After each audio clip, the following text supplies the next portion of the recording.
Hello, this is Andrew Mount for GG. It's time for my stat attack video, and like in previous editions, I'm going to be talking about statistical angles and track biases that crop up regularly and can help us pinpoint winners later this week.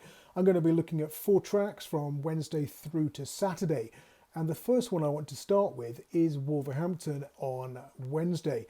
A good meeting here tonight, and the race in question is the 6:15, a 7 furlong Class 2 handicap, and it's one horse in particular I want to talk about, and that's informed Carl Burke's Lord of the Lodge.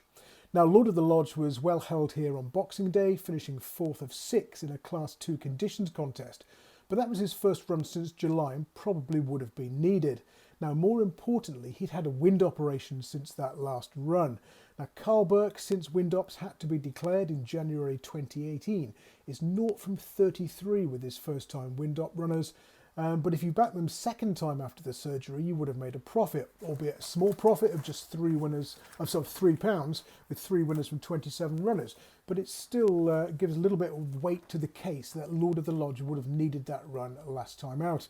My William Hill Radio colleague James Millman often talks about first time wind op horses needing a run to get used to being able to breathe comfortably at the business end of a race when they're asked for their effort. So the sire Dandyman also does well with second run after wind operation horses. Here at Wolverhampton, having 2 winners and a 12-1 third from just 3 runners. So Lord of the Lodge stepping back up to 7 furlongs could cause something of a minor upset here. Moving on to Thursday, I want to talk about the draw bias at Newcastle on the straight course in general. Now this year, because they've been deep harrowing because of the colder winter temperatures and the desire to slow the track down for those jumpers bumper meetings, it's been very slow on either flank, particularly on the far side, putting low drawn runners at a disadvantage. At the time of recording, we'd had 17 straight track handicaps over 5 furlongs to a mile, featuring 8 or more runners. And those drawn in stalls 1, 2 and 3 had a combined record of just 1 win from 51 starts. 14 of the 17 winners were drawn between stalls 4 and 8, so getting a good position down the middle seems to be key. So there's 5 races to concentrate on Thursday night, the 5:30 to the 7:30. Might be worth doing a few multiples combining those middle drawn horses. Moving on to Friday, it's Southwell, 5 furlongs. So what do we need? We need the front runner down the middle of the track from a middle to low draw. Trying to work out who that is in advance isn't always easy. But one thing to look at when you see those 5 furlong Southwell winners is assume they were flattered, assume they were well drawn and on the right part of the track, and take them on next time out.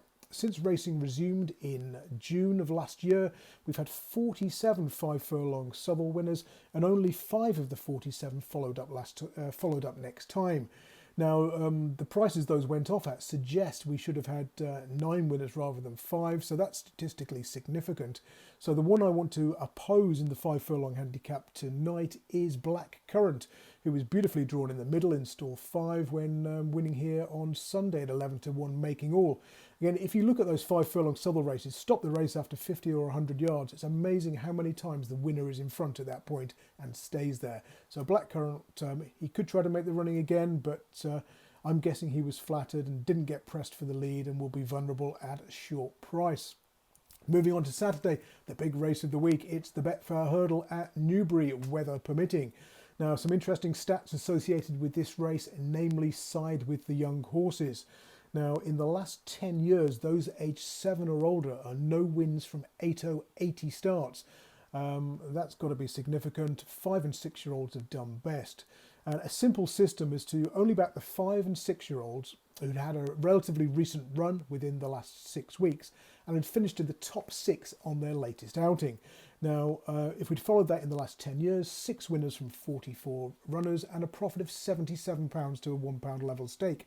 That system's found the winner in 6 of the last 7 years, including a 33-1 shot Pic D'Orhy last year from just 4 qualifiers. So there's loads that qualify at this stage, though having a look through the entries, maybe Favois or Annual Invictus could give you a run for your money at good odds. That's it from me until next week. Until then, best of luck if you're having a bet. Thanks for watching.